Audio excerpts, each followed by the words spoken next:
और दोस्तों, यह है ज्ञानधारा चैनल। आज के इस वीडियो में हम लोग बात करेंगे भारत के भूगोल से टीजीटी एवं पीजीटी में पूछे गए कुछ सामान्य प्रश्नों के बारे में। तो जो प्रश्न बार बार रिपीटेड होते हैं या पूछे जाते हैं, उन पे हम लोग डिस्कस करेंगे। ये वीडियो थोड़ा लंबा होगा और आप इसको ध्यान से सुनिएगा, क्योंकि आपसे जो प्रश्न पूछे गया है उसके अलावा और क्या प्रश्न बन सकते हैं उनको भी मैं इसमें चर्चा करूंगा। अब आपको बताते चलें कि इसके पहले सन 2000 से लेकर सन 2016 तक जितने भी प्रश्न पत्र आयोजित किए गए हैं बोर्ड के द्वारा पीजीटी के, तो वो सभी यूट्यूब चैनल पे ऑलरेडी अलग से प्लेलिस्ट बना के अपलोड किया गया है। तो उनको आप देख चुके होंगे, उम्मीद है। तो अब इस वीडियो में हम लोग क्विक रिवीजन करेंगे, बहुत तेजी से जाएंगे और रिवाइज करेंगे। जो लोग इसको देख चुके हैं, कर चुके हैं, ना देखना चाहें ना देखें, लेकिन जो बच्चे ग्रामीण प्रदेश से गए हैं, जिनके पास साधन नहीं है, उनके लिए ये वीडियो इम्पोर्टेंट हो सकता है। तो आइए देख लेते हैं कि आगामी परीक्षाओं के लिए भारत के भूगोल से जो भी प्रश्न पूछे जाते हैं उनके पैटर्न के आधार पर क्या और पूछा जा सकता है, उनको देख लेते हैं। तो सामान्य परिचय से क्या प्रश्न बन सकता है कि भारत का क्षेत्रफल जो बार बार पूछा जाता है, तो आपको मालूम है जो दिए गए विकल्प है उनमें कौन सा आपका सही होगा। ऑप्शन आप सीधे उत्तर पे मत जाइएगा, सीधे आप यहाँ जो ऑप्शन है केवल आप उसी पे निगाह गड़ा कर रखिएगा। तो आपका जो सही उत्तर होगा क्या होगा, 32,87,263 वर्ग किलोमीटर। ठीक है। अब आपसे यहीं पे प्रश्न पूछा जाता है कि अगर भारत का क्षेत्रफल इतना है, तो तुरंत प्रश्न आपसे बनता है कि भारत का दुनिया के क्षेत्रफल के हिसाब से किस स्थान पे आता है, कौन से स्थान पे देश है। तो आपको मालूम होगा किस स्थान पे है, वो आपका 7वें स्थान पे है। तो इसके पहले 6 और कौन से देश है, तुरंत अगला प्रश्न बनता है। कौन कौन से देश हैं, तो उसके पहले है रूस, कनाडा, चीन, अमेरिका, ब्राजील, ऑस्ट्रेलिया। अब इसके बाद तुरंत प्रश्न बनता है कि भारत के तुरंत बाद क्षेत्रफल की दृष्टि से कौन सा देश आता है, तो वो आपको सोचना है। इसके अलावा आपसे पूछा जा सकता है कि विश्व के क्षेत्रफल का कितना प्रतिशत भूभाग भारत में है, तो वो है 2 दशमलव कितना आपका 4-3%। इसी तरह से आपसे पूछा जाता है कि भारत की जनसंख्या विश्व की जनसंख्या का कितना प्रतिशत है, तो ये आप मुझे कमेंट बॉक्स में पोस्ट करके बताइएगा। इसके अलावा भारत का उत्तर से दक्षिण विस्तार पूछा सकता है, पूर्व से पश्चिम विस्तार पूछा सकता है, या सबसे उत्तरी बिंदु कौन सा है, तो इंदिरा कॉल है। इसी तरह से सबसे दक्षिणी बिंदु कौन सा है, तो आपका जो है क्या है, इंदिरा पॉइंट है। इसी तरह से आपका सबसे पूर्वी बिंदु कौन सा है और पश्चिमी बिंदु क्या है, इसको आप मुझे कमेंट बॉक्स में पोस्ट करिएगा। तो इस तरह से एक प्रश्न से और कितने प्रश्न बन सकते हैं उनको भी आपको देखते हुए बहुविकल्पी प्रश्नों को सॉल्व करना है, जिससे कि आपको सफलता आसानी से मिल सकती है। समझ लीजिएगा, आप खुद एग्जामिनर हैं और उस हिसाब से आप क्या प्रश्न और बन सकते हैं उनको आपको ध्यान रखना है। इसी तरह से जैसे आपका पूछा गया कि भारत का क्षेत्रफल इतना है, तो आपसे उत्तर प्रदेश का क्षेत्रफल पूछा सकता है, तो आप बताइए उत्तर प्रदेश का क्षेत्रफल कितना है, तो लगभग में कितना है आपका 2,43,000 समथिंग, ठीक है, वर्ग किलोमीटर। तो आप उसको ध्यान रखिएगा। इसी तरह से आपसे पूछा सकता है कि एशिया का क्षेत्रफल कितना है, तो एशिया का क्षेत्रफल कितना है, 4,44,00,000 वर्ग किलोमीटर से अधिक। अब वो पूरे दुनिया के क्षेत्रफल का कितना प्रतिशत है, तो उसको आपको तुरंत देखना है, तो कितना है 29.5%। कुल आबादी कितनी एशिया में पाई जाती है, उसको तुरंत देखना है, तो कितनी पाई जाती है, लगभग में 60% पाई जाती है। तो इस तरह से अगर आप बहुविकल्पी प्रश्नों को सॉल्व करते हैं तो आसानी से आपको सफलता मिल सकती है। अगला जो प्रश्न आपका पूछा गया वो हम लोग देख लेते हैं, सेम रिपीटेड क्वेश्चन है। अगला प्रश्न जो हम आपको बता चुके हैं कि क्षेत्रफल की दृष्टि से भारत का संसार में कौन सा स्थान है, तो आपको मालूम है कि 7वां स्थान है। अगला जो आपका प्रश्न पूछा गया है कि भारत देश का उत्तर दक्षिण विस्तार एवं पूर्व पश्चिम विस्तार क्या है, वो युग्म आपको पहचानना है।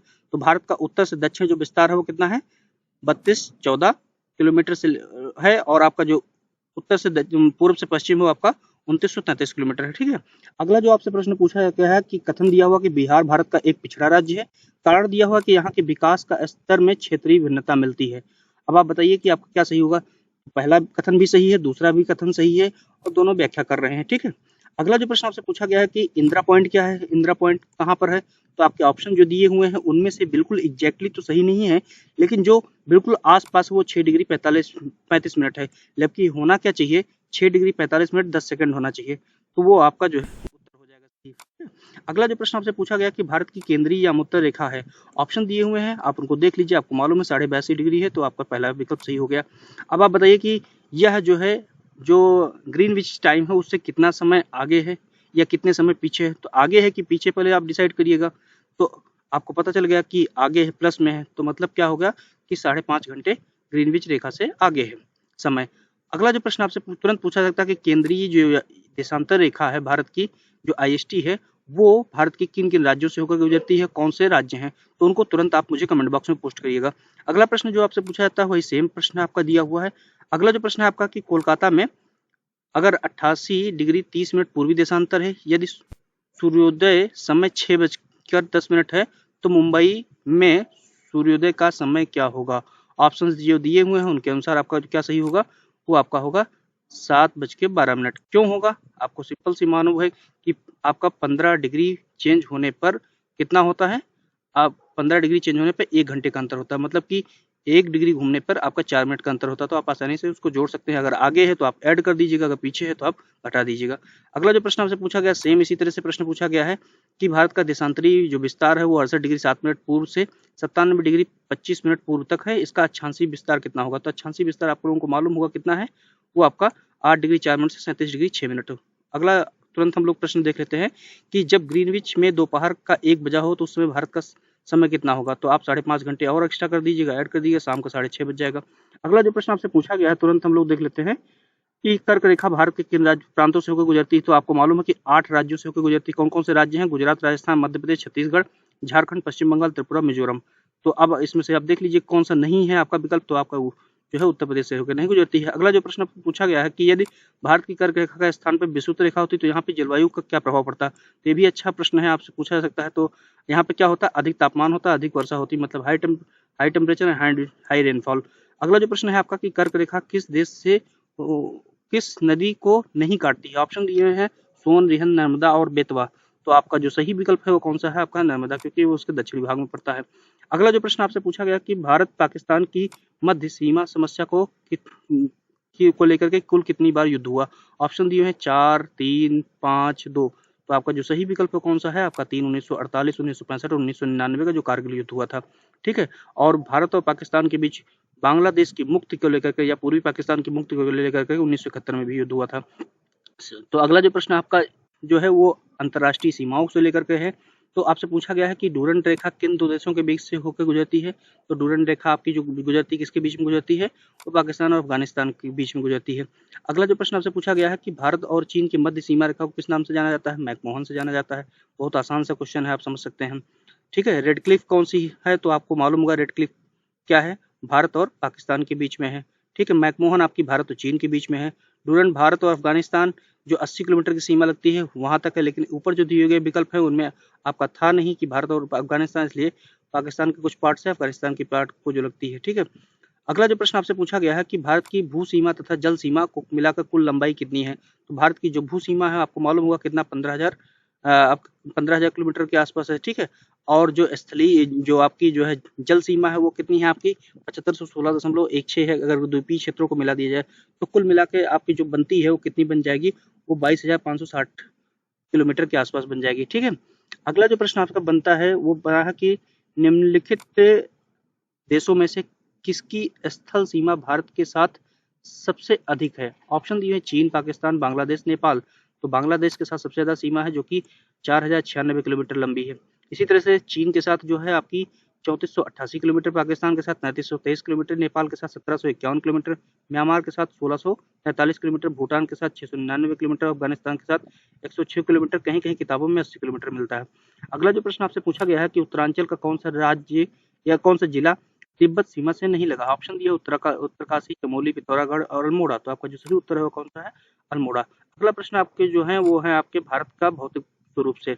तो आपसे प्रश्न पूछा गया कि सामान्यतः भारत को कितने बृहद प्रदेशों में बांटा गया है? 3, 4, 5 या 6। तो आपका जो सही उत्तर है वो आपका है 4। वो कौन से 4 हैं आपको तुरंत सोचना है।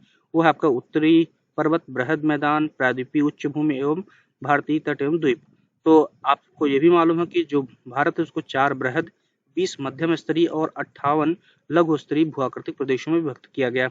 अब आपसे पूछा था कि किन आर.एल. सिंह के अनुसार कितने बांटा है या फिर किसी और विद्वान के अनुसार जो बांटा है, तो उनको भी आपको देखना होता है क्योंकि आपको पीजीटी परीक्षाओं में आपसे पूछा जाता है। तो आप जो आर.सी. तिवारी की बुक आप उसको देख सकते हैं, उसको रेफर कर सकते हैं, उसमें देख सकते हैं। अगला जो प्रश्न आपका है कि दक्कन जाल बना हुआ है, ऑप्शन जो दिए हुए हैं आप देख लीजिए, ग्रेनाइट, कायांतरित अवसादी और बेसाल्ट। तो आपका जो सही उत्तर है वो आपका है बेसाल्ट। अब जो आपका जो दक्कन का पठार है वो लगभग 5 लाख वर्ग किलोमीटर क्षेत्रफल में फैला हुआ है और इसका जो जहाँ पर जो लावा का जो जमाव हो 600 से 1500 मीटर और कहीं कहीं पर 3000 मीटर तक मोटाई तक बेसाल्टिक लावा का जमाव मिलता है। अगला जो प्रश्न है कि भारतीय प्रायद्वीप की केंद्रीय उच्च भूमि बनी हुई है। ऑप्शन दिए हुए हैं, आप उनको देख लीजिए और सही उत्तर बताइए। तो सही उत्तर आपका है आग्नेय और कांतरी चट्टानों से। अगला जो प्रश्न है कि कौन सा एक सुमेलित नहीं है। ट्रैप के सामने मेघालय दिया है, करेवक सामने कश्मीर घाटी है, उत्खत भूमि के सामने आपका चंबल घाटी और पाट भूमि राजू पठार है। तो जो ट्रैप है वो आपका जो है मेघालय से संबंधित नहीं है, जबकि करेवा जो है मिट्टी जहाँ पे केसर की खेती होती है वो आपका कश्मीर में है। पाट भूमि आपकी रांची पठार पाई जाती है। उत्खात भूमि या बैडलैंड टोपोग्राफी जो है वो आपकी चंबल में पाई जाती है। ठीक है, अगला जो प्रश्न है हम लोग देख लेते हैं क्या पूछा गया है कि कौन सा एक कथन सही है। ऑप्शन दिए हैं, प्रायद्वीपीय भारत आर्कियन काल से अब तक समुद्री निवेजन से प्रभावित नहीं हुआ है। दूसरा है, अरावली पर्वत विश्व श्रेणी के प्राचीनतम भूसंनिधियों में से एक है। तीसरा है, धारवाड़ समूह की चट्टानों में जीवाश्म मिलते हैं। चौथा है, बिंद समूह की चट्टानों में लौह अयस्क मिलते हैं। तो आपका जो कौन सा कथन सही है, तो आपका 2 नंबर कथन सही है। अगला जो प्रश्न पूछा गया कि भारत की सबसे पहले खोज करने वाले यात्री कौन थे। ऑप्शन दिए हुए हैं, आपको सभी लोगों को मालूम है। तो आपको मालूम है वास्को डी गामा 1498 में कालीकट पहुंचा था। अगला प्रश्न आपको लक्षद्वीप की राजधानी पूछा गया। तो लक्षद्वीप की राजधानी आपको मालूम है कौन सी है, आपको मालूम है, बताइए कौन सी उत्तर आपका सही है। तो उसकी राजधानी है आपकी कावारत्ती। अगला जो प्रश्न है ये तो आपका इसमें से कोई नहीं। अगला प्रश्न है कि मणिपुर की राजधानी। तो मणिपुर की आपको राजधानी मालूम है कि इम्फाल है। अगला जो प्रश्न है वो पर्वत श्रेणी, पहाड़ी और घाटियों को लेकर के है। हिमालय पर्वत की उत्पत्ति किस काल में हुई। ऑप्शन दिए हैं, टर्शियरी, कार्बोनिफेरस, पैलियोजोइक या मेसोजोइक। तो आपका जो सही उत्तर है वो आपका है टर्शियरी। तो आप इसको तुरंत टिक लगा लीजिएगा। अगला जो प्रश्न है उनको हम लोग देख लेते हैं कि निम्नांकित में से कौन सा युग्म सही सुमेलित नहीं है। ऑप्शन दिए हैं, पंजाब हिमालय सिंधु नदी दिया, कुमाऊं हिमालय सतलज नदी, हिमालय नेपाल हिमालय काली नदी, असम हिमालय ब्रह्मपुत्र नदी। ठीक है, तो आप बताइए कौन सा सुमेलित नहीं है। तो असम हिमालय ब्रह्मपुत्र नदी से नहीं होता। ठीक है, अब इसमें जो डिवीजन किया गया है नदियों के आधार पर हिमालय का, तो उसमें जो पंजाब हिमालय या कश्मीर हिमालय है वो सतलज नदी और सिंधु नदी के बीच में है। कुमायूं हिमालय जो है वो आपका सतलज और काली के बीच में है। इसी तरह से नेपाल हिमालय जो है वो काली और तीस्ता के बीच में है। असम तीस्ता और दिहांग के बीच में है, या ब्रह्मपुत्र जिसे कहते हैं।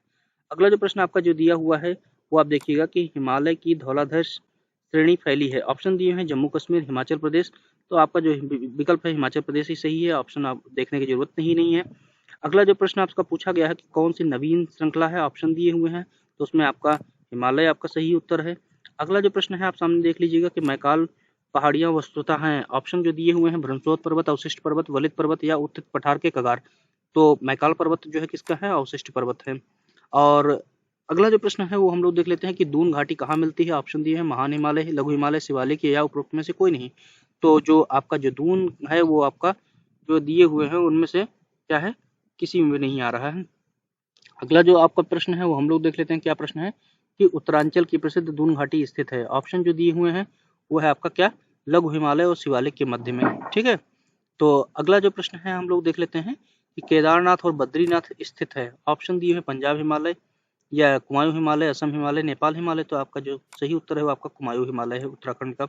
अगला जो प्रश्न आपसे पूछा गया है कि गारो खासी जयंतिया पहाड़ियां फैली हुई हैं मिजोरम, असम, अरुणाचल प्रदेश, मेघालय। तो सब सिंपल से क्वेश्चंस हैं, आपका मेघालय है। तुरंत हम लोग देख लेते हैं, बस एक क्विक रिवीजन के लिए हम लोगों को देखना है कुछ समय निकाल के। प्रसिद्ध कश्मीर घाटी स्थित है। ऑप्शन दिए, महान हिमालय पीर पंजाल के बीच में, लघु हिमालय शिवालिक के बीच में, या आपका तीसरा ऑप्शन है चिनाब घाटी में, या आपका जोजिला और कारगिल में। तो आपका जो सही उत्तर है कौन सा आपका उत्तर सही है, महान हिमालय और पीर पंजाल के बीच में। ठीक है, तो पीर पंजाल भी जो है क्या है, मध्य हिमालय का एक पार्ट है कश्मीर में। अगला जो प्रश्न है आपको जो पूछा गया है कि निम्नलिखित में से कौन सा युग्म सुमेलित नहीं है।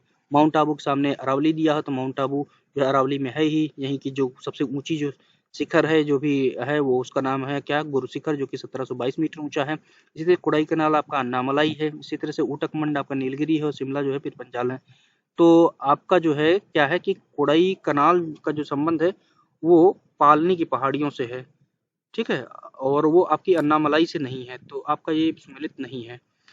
और आपको बताते चले कि जो आपसे पूछा जाता है कि दक्षिण भारत की सबसे ऊंची चोटी कौन सी है, तो आपकी अन्नाई मुड़ी है, वो जो कि 2695 मीटर है। अगला जो प्रश्न आपसे पूछा गया है कि बेसाल्ट निर्मित तथा लावा प्रवाह से ढकी पहाड़ियां हैं। ऑप्शन दिए हैं, सेवराय, राजगढ़, राजमहल, गड़जात और महादेव। तो आपका जो सही उत्तर है आपका राजमहल है। अगला जो प्रश्न आपसे पूछा गया है कि पश्चिमी घाट है। ऑप्शन दिए, पठार, पर्वत, पठारों के कगार या पहाड़ियां। तो आपका जो सही उत्तर है आपका है पठारों का कगार। अगला जो प्रश्न आपसे पूछा गया है कि पश्चिमी घाट को निम्नलिखित में से किस और नाम से जाना जाता है। तो आपका जो सही उत्तर है वो आपका सह्याद्री श्रेणियों से जाना जाता है। पश्चिमी घाट को किस अन्य नाम से जाना जाता है, वही सेम क्वेश्चन है। अगला प्रश्न है चोटी और दर्रों से लेकर के कि उत्तराखंड की सर्वोच्च चोटी कौन सी है, ऑप्शन दिए हुए हैं। तो आपका जो सही उत्तर है वो आपका नंदा देवी, जो कि 7817 मीटर ऊंची है। अगला जो प्रश्न आपसे पूछा गया है कि निम्नलिखित शिखरों पर विचार कीजिए तथा इनको पश्चिम से पूर्व की ओर लगाना है। तो वेस्ट से ईस्ट की ओर लगाना है। ऑप्शन दिए हुए हैं धौलागिरी, कंचनजंगा, नंदा देवी और कॉमेट। तो आपको जो सही सीक्वेंस है, अगर हम पश्चिम में जाएंगे सबसे पहले आपकी कॉमेट आएगी, उसके बाद आपकी कौन सी आएगी, नंदा देवी आएगी, उसके बाद आपके धौलागिरी आएगी, उसके बाद कंचनजंगा आएगी। तो आप पश्चिम से पूर्व से लगा देंगे। अगला प्रश्न आपका दक्षिण भारत की सर्वोच्च चोटी कौन सी है। तो आपको मालूम है कि कौन सी है, ऑप्शन दिए हुए हैं, आपका नाईमुड़ी हो जाएगी। उसके बाद जो दूसरी सबसे ऊंची चोटी है वो कौन सी आपकी है, उसका नाम है आपका कौन सा, ये दोद्दा बेटा, जो कि 2637 मीटर ऊंची है। तो जो अन्नाई मुड़ी है उसका जो मतलब होता है वो होता है हाथी का मस्तक, जबकि दोद्दा बेटा जो है दूसरी सबसे ऊंची हम आपको बता ही चुके हैं। तो अगले है कि पूर्वी घाट की पहाड़ियां सर्वाधिक ऊंचाई मिलती हैं। ऑप्शन दिए हैं महेंद्रगिरी में, तिरुपति पहाड़ियों में, गोदावरी कृष्णा के मध्य, विशाखापट्टनम तटवर्ती क्षेत्रों में। तो आपका जो सही उत्तर है आपका है महेंद्रगिरी में। अगला प्रश्न है जोजिला दर्रा किसे जोड़ता है। ऑप्शन दिए हुए हैं श्रीनगर लेह को, शिमला को तिब्बत से, दार्जिलिंग तिब्बत से, श्रीनगर पाकिस्तान को। तो आपका जो सही उत्तर है जोजिला दर्रा किसको जोड़ता है, श्रीनगर को लेह से। अगला जो प्रश्न आपका है, एक तरफ दर्रे दिए हुए तथा दूसरी तरफ किन संपर्क मार्गों से जोड़ते हैं वो दिए हुए हैं। तो आपका जो जोजिला दर्रा है वो किसको किसको जोड़ता है, अभी हमने उसके जस्ट ऊपर जो है आपका देखा हुआ, तो कौन सा आपका हो जाएगा, वो आपको मालूम है कि कश्मीर से लद्दाख को जोड़ा जाएगा, ठीक है। उसी तरह से आपका जो नाथुला है वो आपका कहाँ पे है, सिक्किम में है। ये किसको जोड़ता है, आपका सिक्किम से तिब्बत को जोड़ता है, मतलब या फिर चीन को जोड़ता है। तीसरा है आपका शिपकीला, जो कि आपका कहाँ पे है, हिमाचल प्रदेश का तिब्बत से जोड़ेगा। अगला जो है लिप्पू लेक है जो उत्तराखंड को चीन से जोड़ेगा। तो आप आसानी से इसको उत्तर लगा दीजिएगा। अगला जो प्रश्न है आपका वो देख लेते हैं कि लघु हिमालय में स्थित दर्रों के नाम है। ऑप्शन ये बुर्जिल, आपका बारामूला, जोजिला और शिपकीला। तो लघु हिमालय में जो स्थित है उसका आपका क्या हो जाएगा, वो बारामूला। अगला जो प्रश्न आपसे पूछा गया है कि निम्नलिखित में से कौन सा युग्म सम्मिलित नहीं है। ऑप्शन दिए हुए हैं शिपकीला हिमाचल प्रदेश, तो आपका सही है। उसी तरह से लिपु लेख आपका अरुणाचल प्रदेश, तो लिपु लेख जो है आपका अरुणाचल प्रदेश में ना होकर के कहाँ पे है, नीति माना, लिपु लेख ये सभी जो है उत्तराखंड में है, जबकि नाथुला सिक्किम में है, जोजिला कश्मीर में है। अगला आपसे प्रश्न पूछा गया है कि निम्नलिखित में से कौन सा युग्म सम्मिलित नहीं है। एक तरफ दर्रा दिए हो तथा दूसरी तरफ समुद्र तल से उनकी ऊंचाइयां दी हुई हैं। तो पीर पंजाल की ऊंचाई आप देख लीजिए इतनी है, 3480 है, सही है। बोमडिला की आपकी 4270 है। गोल बगर की जो है ऊंचाई इतनी नहीं है। तो आपको इन डेटाओं को याद करना होगा, कुछ हैं जिनको आपको छोड़ना ही होगा क्योंकि आप उतना नहीं याद कर पाएंगे। तो अगला जो है उसको लेके उतना परेशान होने की जरूरत नहीं है। अगला है कि निम्न में से कौन सा सुमेलित है। ऑप्शन दिए हैं तुजु दर्रा मेघालय में है आपका, जेपला आपका मणिपुर, भोरघाट गोवा, पालघाट केरल। तो आपका जो सही है वो आपका है पालघाट केरल वाला। तुजु जो है वो मणिपुर में है, जेपला आपका जो है सिक्किम में है, भोरघाट आपका महाराष्ट्र में, पालघाट आपने देखी है, टिकी लगा दिया। अगला प्रश्न आपका हिंद महासागर उनमें स्थित द्वीपों से लेकर के है। आपसे पूछा गया कि भारत की तट रेखा की कुल लंबाई लगभग में कितनी है। तो भारत की जो तट रेखा की लंबाई है, मुख्य भूमि की तट रेखा और द्वीपीय दोनों मिला के आपकी 7516 किलोमीटर है, और जो मुख्य भूमि उसकी जो है वो लगभग में आपकी 6100 किलोमीटर है। अगला जो प्रश्न है वो हम लोग देख लेते हैं। अगला प्रश्न है कि सर क्रीक विवाद है। तो सर क्रीक जो है भारत और पाकिस्तान के बीच में विवाद है। अगला जो प्रश्न आपसे है पूछा गया कि निम्न में से कौन सा द्वीप भारत और श्रीलंका के मध्य स्थित है। ऑप्शन दिए एलिफेंटा, न्यूमूर, रामेश्वर या लक्षद्वीप। तो आपका जो सही उत्तर है वो आपका है रामेश्वर। अगला जो प्रश्न आपसे पूछा गया है कि भारत का एकमात्र प्रसुप्त ज्वालामुखी कहाँ है। ऑप्शन दिए हैं तो आपका अंडमान निकोबार में है, जिसको नाम है नारकोंडम। इसी तरह से जो बैरन द्वीप पर है वो आपका सक्रिय ज्वालामुखी बैरन वाला। अगला जो प्रश्न है आपका कि भारत के उस द्वीप का नाम आता है जिनमें से सक्रिय ज्वालामुखी स्थित है। तो आप लोगों को मालूम है कि बैरन द्वीप पे है। अगला जो प्रश्न आपसे पूछा गया है हम लोग देख लेते हैं कि बंगाल की खाड़ी का आलेखन करने वाले प्रथम व्यक्ति कौन से थे। तो टालमी, ये आपके लिए इंपॉर्टेंट क्वेश्चन हो सकता है।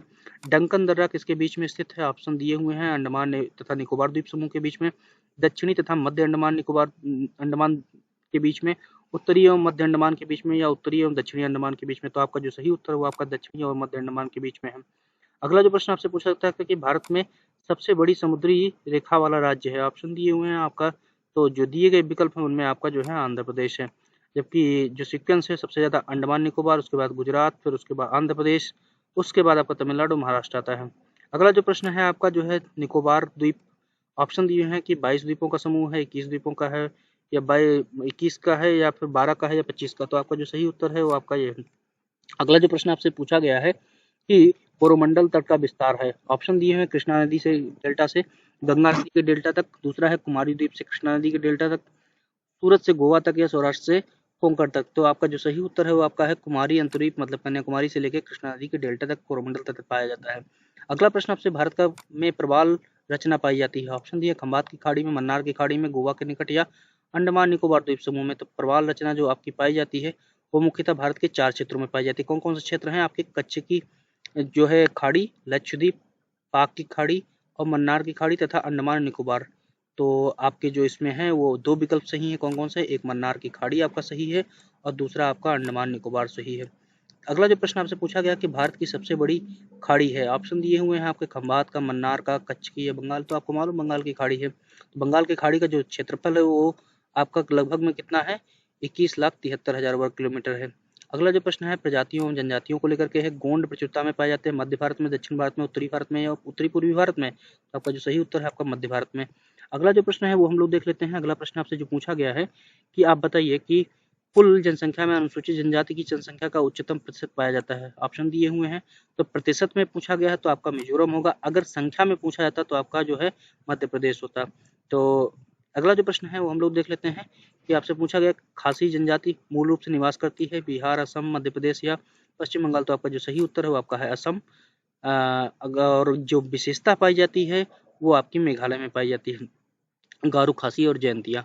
अगला जो प्रश्न पूछा गया है आपसे पूछा गया सूची 1 को सूची 2 से सम्मिलित करना है और आपका सही उत्तर का चयन करना है। तो कुकी आपके एक तरफ जनजातियां हैं तथा किन राज्यों में पाई जाती हैं जनजातियां वो दिए हुए हैं। तो कुकी जनजाति जो आपकी पाई जाती है वो आप कहाँ कहाँ पाई जाती है? वो मणिपुर में पाई जाती है। इसी तरह से आपकी जो बक्करवाल जो जनजाति है वो आपकी कहाँ पाई जाती है वो आपको सोचना है। तो आप बताइए कि कहाँ पाई जाती है? वो आपकी पाई जाती है जम्मू कश्मीर में। इसी तरह से जो मोपला है पाई जाती है वो आपकी केरल में पाई जाती है और जो डाफर है आपकी जो पाई जाती है वो आपकी गुजरात में पाई जाती है। तो आप सही उत्तर का चयन कर लेंगे। अगला जो प्रश्न आपसे पूछा गया कि टोडा जनजाति पाई जाती है इलायची एवं नीलगिरी की पहाड़ियों, छोटा नागपुर पठार, हिमालय का तराई क्षेत्र, अरावली एवं सतपुड़ा का पर्वतीय क्षेत्र। तो आपका जो सही उत्तर है वो आपका है इलायची एवं नीलगिरी की पहाड़ियां। अगला जो प्रश्न आपसे पूछा गया है वो हम लोग देख लेते हैं। अगला प्रश्न आपसे नदी और उनके किनारे स्थित नगरों से पूछा गया है। आपसे पूछा गया है कि देश की नदी प्रणाली में 1869 घन किलोमीटर पानी होने का अनुमान है। इनमें से अनुमानतः कितने घन मीटर पानी इस्तेमाल में लाया जा सकता है? ऑप्शन जो दिए हुए हैं आप उनको देख लीजिए। तो आपके अनुसार जो सही विकल्प वो 690 मतलब 1/3 जो है पानी उपयोग में लाया जा सकता है। अगला प्रश्न है कि भारत की सुप्रसिद्ध पूर्वगामी नदियां हैं। ऑप्शन दिए हुए हैं आपके गंगा, यमुना, चिनाब, घाघरा, चंबल, गंडक, कोसी, तीस्ता, सतलज, सिंधु, ब्रह्मपुत्र, अरुण। तो आपका जो सही उत्तर है आपका है सिंधु, ब्रह्मपुत्र और अरुण। अगला जो प्रश्न है आपका कि निम्न में से कौन सी नदी हिमालय से परे की नदी है? ऑप्शन दिए हुए हैं उनके अनुसार आपका जो सही उत्तर है वो आपका है सतलज।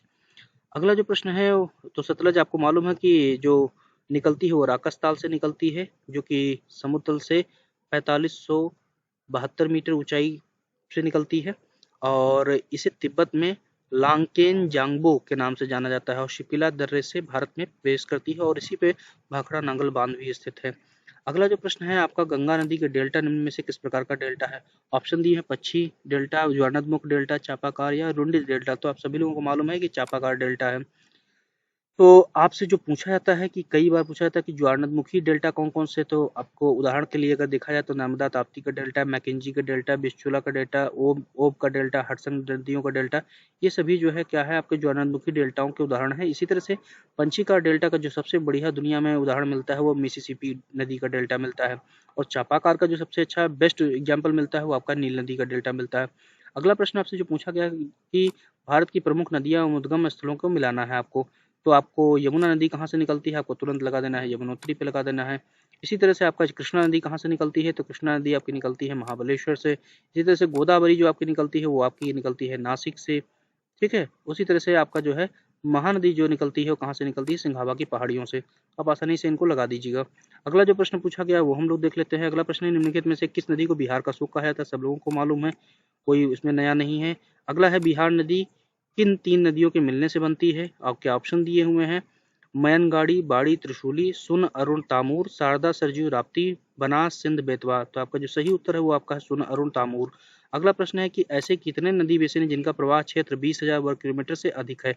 ऑप्शन दिए हुए हैं 13, 14, 15, 16। तो आपका जो सही उत्तर है वो आपका है 14। अगला प्रश्न आपका जो है उसमें भी मिलाना है आपको, एक तरफ नदियां दी हुई तथा उनकी सहायक नदियां दी हुई उनको आपको मिलाना है। तो आसानी से कृष्णा नदी और उसकी इस तरफ जो 4 ऑप्शन दिए हैं उनमें से कौन सी सहायक नदी हो सकती है, आप बताइए कौन सी है। तो कृष्णा की भीमा हो गई। इसी तरह से ब्रह्मपुत्रा जो दी हुई है, तो ब्रह्मपुत्रा की जो सहायक नदी आपकी तीस्ता हो जाएगी। गोदावरी जो है, गोदावरी की सहायक कौन सी हो सकती है, इंद्रावती हो गई। उसके बाद यमुना की सहायक जो है आपकी चंबल हो गई। आसानी से आप लगा दीजिएगा। अगला प्रश्न है, निम्न में से कौन सा कथन सत्य है। ऑप्शन दिए हुए, दामोदर गंगा की सहायक नदी है, दामोदर हुगली की सहायक नदी है, दामोदर कोलकाता नगर के पूर्व में बंगाल की खाड़ी में गिरती है। अगला है कि दामोदर कोलकाता नगर के पश्चिम में बंगाल की खाड़ी में गिरती है। कौन सा कथन सही है, तो आपका सही उत्तर है कि दामोदर हुगली की सहायक नदी है। अगला जो आपसे प्रश्न पूछा गया है कि निम्नलिखित में से किससे किसे अधिक प्रदूषण भार के कारण जैविक मरुस्थल कहा जाता है, तो आपका जो सही उत्तर है आपका दामोदर नदी है। अगला प्रश्न है कि अलकनंदा और भागीरथी का संगम होता है, तो पंच प्रयाग भारत में पाए जाते हैं। कौन कौन से प्रयाग हैं वो आपको तुरंत याद रखना है। प्रयाग का मतलब कि जहाँ पे संगम होता है नदियों का। आपके ऑप्शन दिए हैं विष्णु प्रयाग, देव प्रयाग, उसके अलावा रुद्र प्रयाग और कर्ण प्रयाग। तो आपका जो सही उत्तर है जहाँ पर अलकनंदा और भागीरथी मिलती है वो आपका कौन सा है, आपका देव प्रयाग है। इसी के आगे आपका जो है मिलके क्या होता है कि गंगा नदी बनती है। अगला जो प्रश्न आपका है वो हम लोग देख लेते हैं कि निम्न में से कौन सा अरब सागर में गिरती है। ऑप्शन दिए हुए हैं, तो अरब सागर में आपका नर्मदा गिरती है। अगला जो प्रश्न है वो हम लोग देख लेते हैं कि निम्नलिखित में से कौन सी नदी भ्रंश से होकर प्रवाहित होती है, तो आपका ऑप्शन जो है दिए हुए उनके में नर्मदा हो गई। अगला जो प्रश्न है सिंधु नदी अरब सागर में गिरती है, इसका उद्गम कहाँ पे है, तो उद्गम जो है आपका कैलाश हिमानी पे है। अगला जो प्रश्न है वो हम लोग देख लेते हैं निम्न में से कौन सी सिंधु नदी की सहायक नदी है, झेलम, सतलज, चिनाब, इंद्रावती। तो आपका जो सही है वो आपकी है चिनाब, जो कि डायरेक्टली जाके उसमें मिलती है और सभी इसमें चिनाब में जाके मिलती है। अगला जो प्रश्न है आपसे कि निम्न में से कौन सी ज्वारनदमुखी का निर्माण करती है, तो आपकी वो है गई ताप्ती। अगला जो प्रश्न है कि वह नदी कौन सी है जिसका उद्गम मुहाना भारतीय गणराज्य में है। ऑप्शन दिए हुए हैं गोदावरी, ब्रह्मपुत्र, सतलज, सिंधु। तो आपका जो सही उत्तर है आपका है गोदावरी। आप बताइए कि गोदावरी की कहाँ से निकलती है। तो इसकी जो आपकी बताते चले कि जो गोदावरी इसकी जो लंबाई है वो 1465 किलोमीटर है। अब आपको तुरंत इसको तुरंत याद रखना है कि ये जो है इसका बेसिन एरिया कितना है और किन राज्यों से होकर प्रवाहित होती है। इसके साथ ही इसको वृद्ध गंगा या दक्षिण भारत की गंगा भी कहा जाता है। अगला जो प्रश्न है कि जबलपुर नगर किस नदी के किनारे स्थित है। ऑप्शन दिए हुए हैं, आप उसमें नर्मदा आपका सही हो जाएगा। अगला प्रश्न है कि पणजी किस नदी के किनारे है, तो आपको मालूम है मांडवी नदी के किनारे है। झील और प्रपात से प्रश्न हम लोग देख लेते हैं किस प्रकार पूछे जाते हैं कि भारत में निम्नलिखित झीलों में से कौन से असम में स्थित है। ऑप्शन दिए हुए हैं चापानाला, हमीरसर, सला या कोलूरू। तो आपका जो सही उत्तर है वो है आपका चापानाला। इसी तरह कोल्लूरू आपकी जो है आंध्र प्रदेश में है, सिला अरुणाचल प्रदेश में है, हमीरसर आपका जो है गुजरात में है। अगला जो प्रश्न है आपका सूची 1 को सूची 2 से सम्मिलित करना। सूची 1 में जो है झील दी हुई तथा किस राज्य में पाई जाती है वो दिए हुए हैं। तो जो वुलर झील है वो आपकी कहाँ पाई जाती है, आपको मालूम ही है कि जम्मू कश्मीर में है। इसी तरह से लोनार झील आपकी महाराष्ट्र में है। पुलिकट झील आपकी कहाँ पे है, वो तमिलनाडु में है। लोकटक आपकी जो है मणिपुर में है। आसानी से लगा दीजिएगा। अगला प्रश्न है उसमें भी झील दी है और राज्य दिए हुए उनको आपको मिलाना। जो सांभर है आपकी राजस्थान हो गई, लोनार आपकी महाराष्ट्र हो गई, पुलिकट आपका तमिलनाडु हो गया, नौकुचिया आपका जो है उत्तराखंड हो गया। इसी तरह से अगला प्रश्न जो हम लोग देख लेते हैं कि कयाल क्या है। ऑप्शन दिए हुए हैं दक्षिण पठार की रेगड़ू मिट्टी, तराई मैदान, केरल का लैगून या महानदी डेल्टा। तो आपके ऑप्शन जो दिए हुए हैं तो उसमें आपका केरल का लैगून है, जितने भी हैं उनको कयाल कहा जाता है। इसी तरह से आपके करेवा कहा किसे कहा जाता है वो आपसे पूछा जाता है, आप उसको तैयार कर लीजिएगा। बता भी चुका हूँ। कयाल फिर पूछा गया कि निम्नलिखित में से क्या है। ऑप्शन दिए हुए हैं तो आपको मालूम है कि ये केरल तट पे पाए जाने वाले लैगून है। अगला प्रश्न है कि कयाल किस प्रदेश में पाए जाते हैं, तो आपको मालूम है कि केरल में है। शिव समुद्रम जलप्रपात किस नदी पर स्थित है, तो आपको मालूम है कि कहाँ पे है, कावेरी नदी पे है। अगला जो प्रश्न पूछा गया कि भारत में निम्नलिखित में से प्रपातों में से कौन सा गोवा में स्थित है।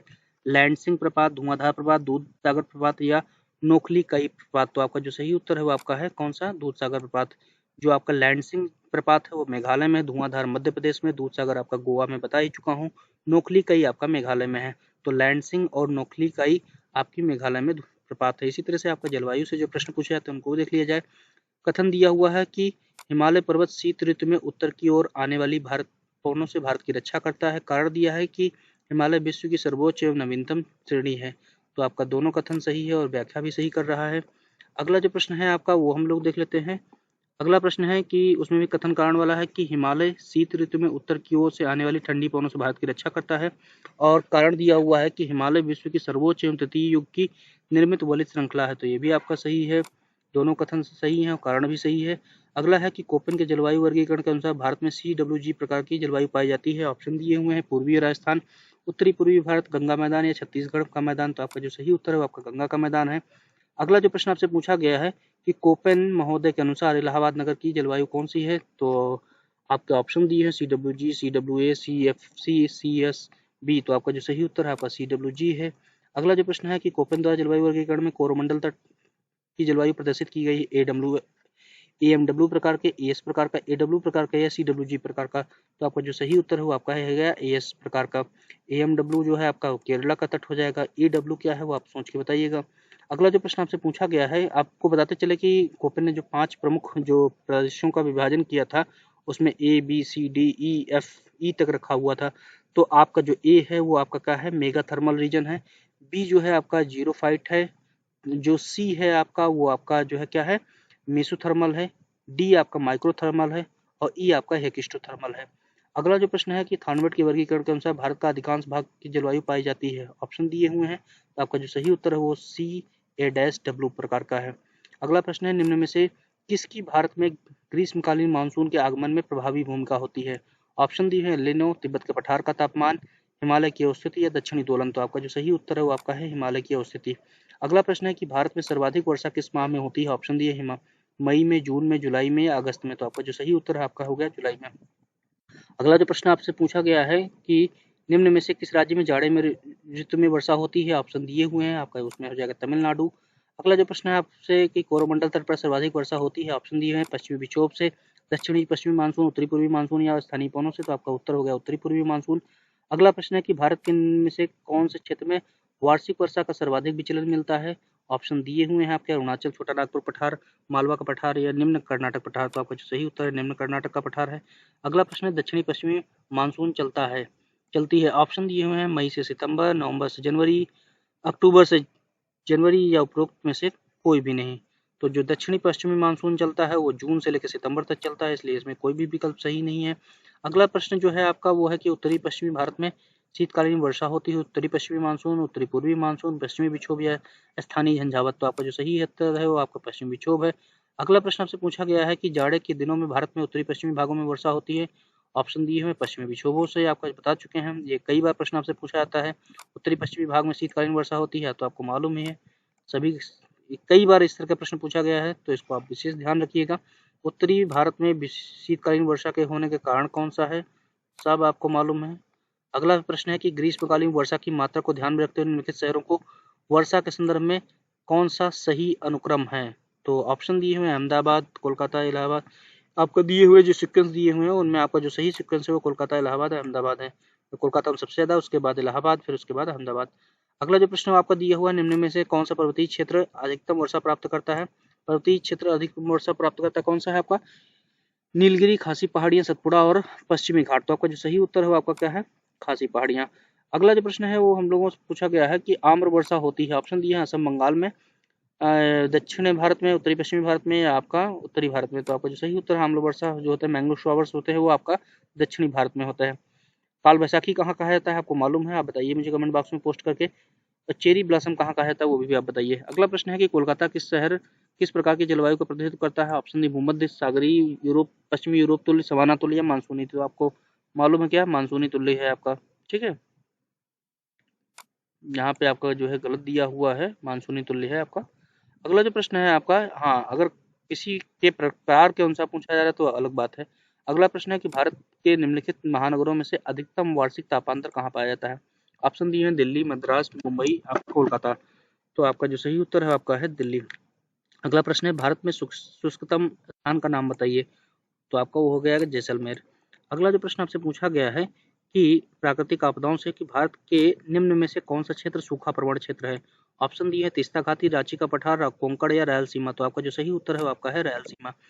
तो भारत में जो सूखा प्रवण क्षेत्र है उसमें जिसमें वर्षा की जो परिवर्तनशीलता है वो आपकी 25% तक पाई जाती है। वो 4 प्रमुख क्षेत्र हैं, कौन कौन से, गुजरात, राजस्थान, समीपवर्ती पंजाब, हरियाणा, उत्तरी पश्चिमी आपका उत्तर प्रदेश या पश्चिमी मध्य प्रदेश। ये आपका पहला भाग है। दूसरा आपका मध्यवर्ती महाराष्ट्र, आंतरिक कर्नाटक, रायलसीमा, दक्षिणी तेलंगाना और तमिलनाडु का कुछ भाग। तीसरा जो भाग है उत्तरी पश्चिमी बिहार और दक्षिणी पूर्वी उत्तर प्रदेश है। इसी तरह से आपका जो दूसरा अंतिम है वो आपका है पश्चिम बंगाल का पुरुलिया जनपद। अगला प्रश्न है 26 जनवरी 2004 को सुनामी से भारत का कौन सा भाग पूर्णतया डूब गया था? ऑप्शन दिए हैं उसमें सबसे ज्यादा है आपका जिसे पिग्मेलियन पॉइंट या इंदिरा पॉइंट कहते हैं वो हो गया, और जो आपका आया था सुनामी की डेट आपसे कई बार पूछा जाता है।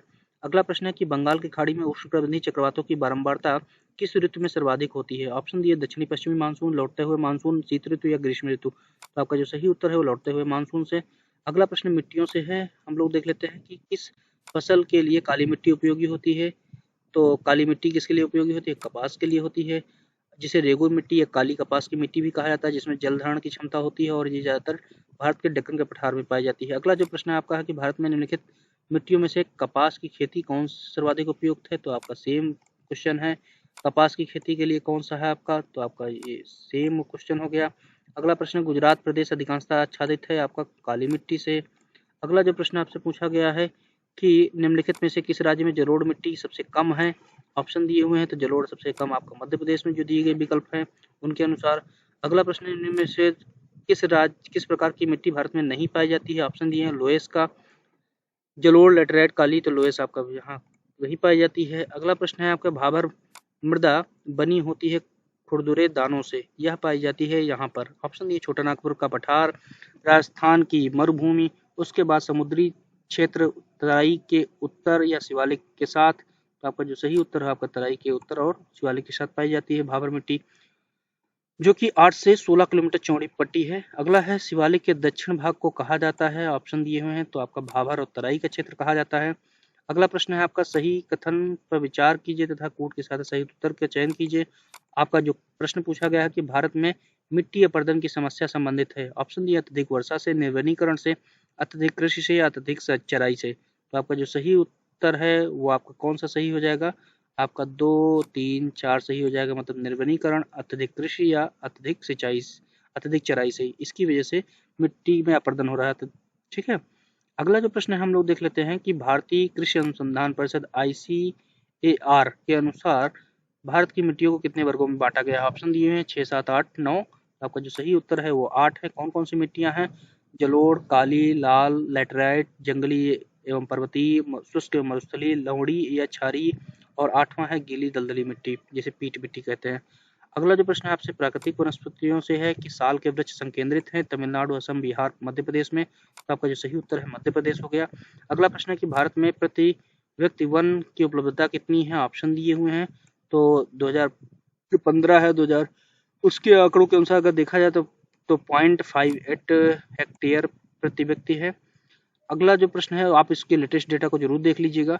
अगला प्रश्न है कि भारत के किस राज्य में वन क्षेत्र कुल प्रतिवेदित क्षेत्र के रूप में सबसे अधिक है? ऑप्शन दिए हुए हैं, तो उसमें आपका जो सही उत्तर है आपका अरुणाचल प्रदेश हो जाएगा, जहाँ पे लगभग 80% है। अगला प्रश्न है कि वनाच्छादन का सर्वाधिक प्रतिशत भारत के किस राज्य में है? तो आपका अरुणाचल प्रदेश में है।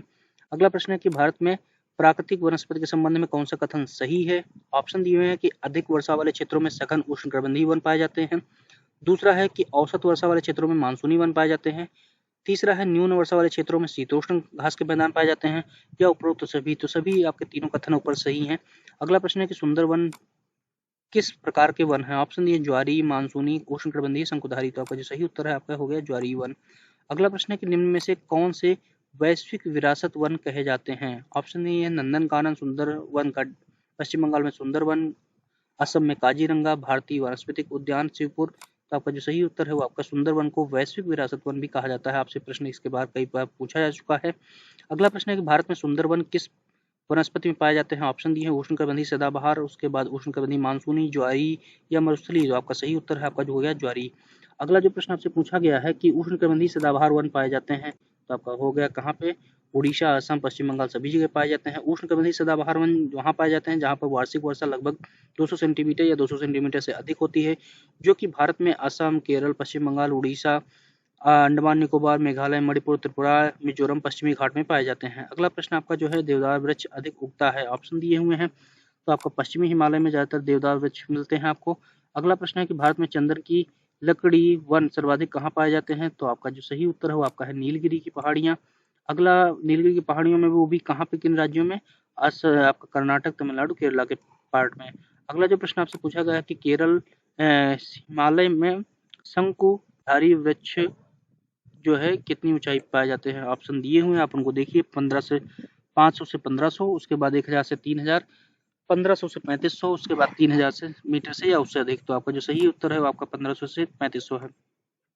अगला जो प्रश्न आपका दिया हुआ कि उत्तर प्रदेश में दलदली और वनाच्छादित भूमि को किस नाम से जाना जाता है? तो आपका जो कहा जाता है उसे कहा जाता है तराई। अगला प्रश्न है उष्णकटिबंधीय मानसूनी वन को भारत में क्या कहते हैं? तो उष्णकटिबंधीय मानसूनी वन को भारत में क्या कहते हैं? वो आपके कहाँ पाए जाते हैं? वो आपका मेन होगा तराई बेल्ट में पाया जाता है, इसलिए उनको तराई कहते हैं। अगला प्रश्न है वन्य जीव अभ्यारण्य, तो गिरि राष्ट्रीय उद्यान है। ऑप्शन दिए हुए हैं, तो आपका गुजरात में है गिरि, जो कि एशियाई शेरों का प्राकृतिक आवास है। इसी तरह से अगला प्रश्न है आपका वन्य जीव, एक तरफ अभ्यारण्य दिए हुए हैं तथा दूसरी तरफ राज्य दिए हुए हैं। तो नमादफा आपका जो है कहाँ पे है? वो अरुणाचल प्रदेश में है। पेरियार आपका केरल में है। बांदीपुर आपका जो है कर्नाटक में है। ठीक है, और अंतिम जो है लामजाओ आपका जो है मणिपुर है। तो आप आसानी से इसको लगा दीजिएगा। अगला प्रश्न है कि राष्ट्रीय उद्यान तथा राज्य दिए हैं, आपसे पूछा गया कौन सा एक सुमेलित है? कांगेर आपका जो है छत्तीसगढ़ में, यही आपका सही है। इंद्रावती भी छत्तीसगढ़ में है। इसी तरह से ओरांग जो है आपका असम में है, और नमादफा आपका जो है अरुणाचल प्रदेश में है। अगला प्रश्न, सूची को सूची दो सम्मिलित करना। एक तरफ पश्चिमी बिहार या वन्य जीव अभ्यारण्य दिए तथा राज्य दिए हुए हैं। तो केवलादेव घाना जो पश्चिमी बिहार आपका राजस्थान में है। सुल्तानपुर जो है आपका कहाँ पे है? वो आप बताइए कहाँ पे है सुल्तानपुर आपका? तो सुल्तानपुर आपका जो है कहाँ पे है? हाँ, सुल्तानपुर आपका जो है आपका हरियाणा में है। नंदा देवी ये जो है आपका उत्तरांचल में है, और बांदीपुर आपका कर्नाटक में है। अगला जो प्रश्न हम लोग देख रहे हैं कि काजीरंगा नेशनल पार्क जो है आपका कहाँ पे है? तो काजीरंगा आपका नेशनल पार्क आपका असम में है। तो आप आसानी से इसको लगा दीजिएगा। अगला जो प्रश्न है वो हम लोग देख लेते हैं कि क्या है। अगला प्रश्न है कि जैव विविधता एवं पर्यावरण से है कि देश में वन्य जीव संरक्षण अधिनियम कब लागू किया गया? तो आपका जो किया गया 1972 में किया गया। अगला प्रश्न आपसे पूछा गया कि भारत का प्रथम जैव मंडल आरक्षित क्षेत्र कौन सा है? तो आपका वो नीलगिरी, जो कि 1986 में हुआ था। वर्तमान में 18 जो है जैव मंडल क्षेत्र है। अगला प्रश्न है मेघालय का नोकरेक है एक क्या है? राष्ट्रीय उद्यान है, पश्चिमी बिहार है, वन्य जीव अभ्यारण्य या जीव मंडल है? तो नोकरेक जो है क्या है? वो बायोस्फीयर रिजर्व है। ठीक है, बायोस्फीयर रिजर्व है, मतलब जैव मंडल है, मतलब कि तो वो आपका जो है सही हो जाएगा ये वाला। अगला जो प्रश्न आपसे पूछा गया है कि भारत का राष्ट्रीय जैविक उद्यान स्थित है। तो राष्ट्रीय जैविक उद्यान जो है वो ऑप्शन दिए हुए हैं मुंबई में, लखनऊ में, आपका नई दिल्ली में या बेंगलुरु में। तो ये पीजीटी 2013 में पूछा गया प्रश्न है। तो क्या हुआ कि इसमें आपका जो है वो आपका है लखनऊ में, नेशनल बोटैनिकल रिसर्च इंस्टीट्यूट। अगला जो प्रश्न है आपका निम्न में से किस वर्ष भारत सरकार द्वारा केंद्रीय गंगा प्राधिकरण का गठन किया गया? तो आपका जो सही उत्तर है वो आपका 1985 है, जो सेंट्रल गंगा अथॉरिटी का डेवलप किया गया। उसके बाद जो है आपका गंगा एक्शन प्लान तैयार किया गया, और 1995 में इसका नाम जो है एनआरसीए कर दिया गया, मतलब कि राष्ट्रीय नदी संरक्षण प्राधिकरण, नेशनल रिवर कंजर्वेशन अथॉरिटी कर दिया गया था। अगला प्रश्न है चिपको आंदोलन का प्रमुख उद्देश्य, ऑप्शन दिए हुए हैं। तो आपका जो सही उत्तर है आपका पेड़ों को बचाना है। अभी हाल ही में चिपको आंदोलन के जो प्रणेता रहे हैं आदरणीय सुंदर पिचई जी, उनका निधन हुआ था। तो चिपको आंदोलन क्या है? स्वतः स्फूर्त आंदोलन था। 1973 में अलकनंदा की घाटी में मंडल गांव से शुरू हुआ था, और यहाँ पे पेड़ों को चिपक कर लोगों उनको बचाते थे, और उसमें जो प्रमुख नेता थे उनमें चंडी प्रसाद भट्ट, गौरा देवी, सुंदरलाल बहुगुणा, सरलाबेन, मीराबेन इत्यादि थे। अगला प्रश्न है कि नई दिल्ली आगरा शहरों से निकलने वाले कूड़ा कचरा तथा गंदा जल प्रदूषित कर रहा है। तो आपका जो करेगा ऑप्शन वो आपका जमुना नदी करेगा। अगला प्रश्न सिंचाई और बहुउद्देशीय परियोजनाओं से है। आपसे प्रश्न पूछा गया कि भारत में शुद्ध कृषिगत भूमि का लगभग सिंचाई सुविधा संपन्न अनुपात निम्न में से कौन सा सही है? ऑप्शन दिए हुए हैं आपके परसेंटेज में दिए हुए हैं, आप इनको देखिए, आप बताइए कौन सा उत्तर आपका सही होगा। तो आपका जो सही उत्तर है वो आपका होगा 35 से 40%। अगला जो प्रश्न है वो हम लोग देख लेते हैं। अगला प्रश्न है सिंचाई का सबसे बड़ा स्रोत है, ऑप्शन दिए हुए हैं। तो आपका सही उत्तर है कुएं और नलकूप, जिनसे लगभग 62% सिंचाई होती है भारत में। उसके बाद नहरें हैं, उसके बाद तालाब हैं, उसके बाद अन्य साधन है। अगला प्रश्न है निम्न में से नदियों में से कौन सा एक कुरनूल कुड़प्पा नहर निकाली गई है? तो किस नदी से निकाला गया है? तो तुंगभद्रा नदी से जो है कुरनूल कुड़प्पा नहर निकाली गई है। अगला प्रश्न है निम्न में से कौन सी नहर 14वीं शताब्दी में फिरोज शाह तुगलक द्वारा बनाई गई थी? तो वो है आपके पश्चिमी यमुना नहर। अगला जो प्रश्न पूछा गया है कि सिंचाई के लिए बनाई गई नहरों में अधिकतम लंबाई कहाँ पे है? उत्तर प्रदेश, पंजाब, आंध्र प्रदेश, बिहार। आपका जो सही उत्तर है आपका उत्तर प्रदेश है। अगला प्रश्न है कि इंदिरा गांधी नहर में पानी आता है, ऑप्शन दिए हुए हैं यमुना, चंबल, सतलज, सतलज और ब्यास। तो आपका सही उत्तर है आपका सतलज और ब्यास है। अगला प्रश्न है कि राजस्थान में निम्न में से किस नहर द्वारा गहरी सिंचाई के कारण जल भराव होने से विस्तृत क्षेत्र में लवणीकरण का द्वारा दुष्प्रभावित हुआ है? तो ऑप्शन दिए बीकानेर नहर, आगरा नहर, इंदिरा गांधी नहर या सरहिंद नहर। तो आपका जो सही उत्तर है आपका वो है इंदिरा गांधी नहर, जिसे राजस्थान नहर के नाम से भी जाना जाता है। अगला जो प्रश्न है कि भारत में प्रथम जल विद्युत परियोजना का निर्माण किस नदी पे किया गया? ऑप्शन दिए हैं कावेरी, गोदावरी और उसके बाद तीसरा है गंगा और उपरोक्त में से कोई नहीं। तो आपका जो है उपरोक्त में से कोई नहीं है। 1897 में सिद्रापोंग में जो है प्रथम विद्युत जल परियोजना की गई थी, जो कि दो प्रमुख छोटी नदियां थी, एक का नाम था बरबतिया और दूसरा था कोटावली, और जो समुद्रम कावेरी शुरू की गई थी 1902 में की गई थी। अगला प्रश्न है कि राणा प्रताप सागर या कोटा का बांध का संबंध किससे है? ऑप्शन दिए हुए हैं मत्स्योत्पादन, जल विद्युत या फिर सिंचाई या फिर आपका जो है अणुशक्ति। तो आपका सही उत्तर है वो जल विद्युत उत्पादन है। अगला जो प्रश्न है आपका हम लोग देख लेते हैं कि सूची 1 को सूची 2 से मिलाना है। एक तरफ नदी दी है तथा दूसरी तरफ परियोजनाएं दी हुई हैं। तो नागार्जुन सागर आपके किस पे स्थित है? वो आपकी कृष्णा नदी पे है। टिहरी आपकी किस पे है? भागीरथी और भिलकनंदा नदी पे है। भाखड़ा नागल आपका सतलज और ब्यास पे है। इसी तरह से हीराकुंड आपका जो है महानदी पे है। अगला जो प्रश्न आपसे पूछा गया है कि सूची 1 को सूची 2 से एक तरफ बहुउद्देशीय परियोजना तथा दूसरी तरफ नदियों के नाम दिए हैं। हीराकुंड आपका महानदी हो गया। सरदार सरोवर आपका किस पे है? आपका नर्मदा नदी पे हो गया। राणा प्रताप सागर आपका जो है चंबल पे हो गया और नागार्जुन सागर आपका जो है कृष्णा नदी पे हो गया। अगला जो प्रश्न है कि निम्नलिखित में से कौन सी जल विद्युत परियोजना जम्मू और कश्मीर राज्य में नहीं है? ऑप्शन दिए हैं बगलिहार, सलाल, दुलहस्ती और चमेरा। तो आपका जो सही उत्तर है वो आपका चमेरा। चमेरा आपकी जो है कहाँ पे स्थित है? वो हिमाचल प्रदेश में स्थित है। अगला प्रश्न है कि कोयना जल विद्युत परियोजना है कहाँ पे है आपका? वो आपके है कहाँ पे? महाराष्ट्र में। तो आप महाराष्ट्र टिक लगा दीजिएगा। अगला जो प्रश्न आपसे पूछा जाता है कि जो है कोयना जो भूकंप हुआ था वो किस सन में आया था? वो आप बताइएगा कमेंट बॉक्स में। अगला प्रश्न है तुंगभद्रा परियोजना सिंचाई जल विद्युत परियोजना प्रदान करती है इन राज्यों को, किन राज्यों को तुंगभद्रा परियोजना सिंचाई सुविधा और जल विद्युत प्रदान करती है? ऑप्शन दिए हुए हैं, तो आप बताइए कौन सा सही है। तो आपका जो सही उत्तर है आपका आंध्र प्रदेश और कर्नाटक है। अगला प्रश्न है कि तिलैया बांध जिन नदी पर निर्मित है उसका नाम क्या है? तो तिलैया बांध आपकी बराकर नदी पे है, जो कि कोडरमा जिले में स्थित है। अगला जो है टिहरी बांध किसके संगम पे स्थित है? तो टिहरी आपको मैं बता चुका हूँ भागीरथी भिलकना पे स्थित है। अगला प्रश्न है टिहरी बांध परियोजना का उद्देश्य का सबसे बड़ा लाभ किसको हुआ है? तो सबसे बड़ा लाभ जो हुआ है वो भारी मात्रा में जल विद्युत उत्पादन हुआ है। अगला है कि कौन सा युग्म सम्मिलित नहीं है? तो भाखड़ा नागल आपका सतलज पे है, सलाल आपका चिनाब पे है, दामोदर घाटी जो है आपका दामोदर पे है, यहाँ पे नहीं है गंगा पे, हीराकुंड आपका महानदी पे है। ठीक है, तो आपका यही सम्मिलित नहीं है, सी नंबर। अगला जो प्रश्न आपसे पूछा गया है कि दामोदर घाटी परियोजना का मुख्य उद्देश्यों पर विचार कीजिए तथा सही उत्तर का चयन कीजिए। तो बाढ़ नियंत्रण, सिंचाई, मृदा संरक्षण और शक्ति उत्पादन आपसे पूछा गया कौन सा विकल्प सही है? BCD सही है, BD सही है, BD सही है या ADC सही है? तो आपका जो सही उत्तर है वो आपका ABD सही है। अगला जो प्रश्न आपसे पूछा गया है कि कौन सा सही सुमेलित नहीं है? एक तरफ कोयना जो है महाराष्ट्र में सही है, नागार्जुन सागर आपका आंध्र प्रदेश सही है, टिहरी आपका उत्तर प्रदेश में न होकर कहाँ पे? उत्तराखंड में इस समय है, और हीराकुंड उड़ीसा में है ही। अगला आपसे पूछा गया कि मिलाना परियोजना एक तरफ से दी है तथा कहाँ पे किस राज्य में स्थित है वो परियोजना दी हुई है। तो माही आपकी कहाँ पे स्थित है?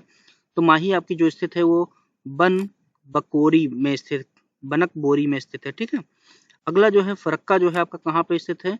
तो फरक्का आपका जो स्थित है वो आपका पश्चिम बंगाल में हो गया। नर्मदा जो है वो किस, नर्मदा पे कौन सा स्थित है?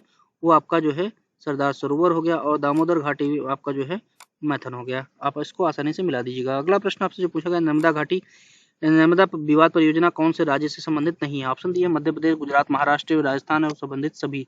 तो सभी से संबंधित है आपका जो कि विवाद है। अगला जो प्रश्न आपका है वो हम लोग देख लेते हैं।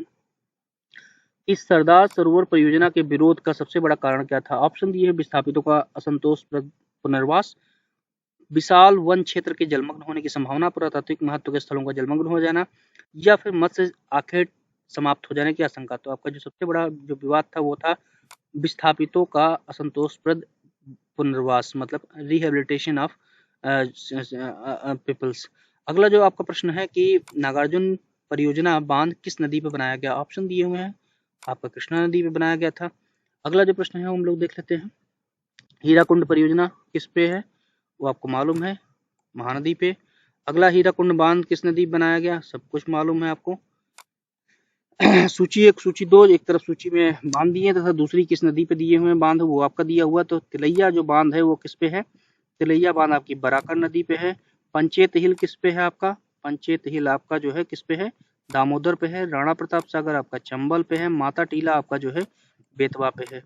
अगला जो प्रश्न पूछा गया है, कृषि एवं फसलें से, कृषि की दृष्टि से सबसे विकसित राज्य कौन सा है? आपके ऑप्शन दिए हुए हैं, आप देख लीजिए। सबसे ज्यादा आपका पंजाब हो गया। अगला जो प्रश्न पूछा गया, नीचे दिए गए कथन है और सही कथन का आपका चुनाव करना है। भारत में भूमि की प्रति हेक्टेयर उपज अन्य कई देशों से कम है। तो आपका कथन सही है, तो यही कथन आपका सही है।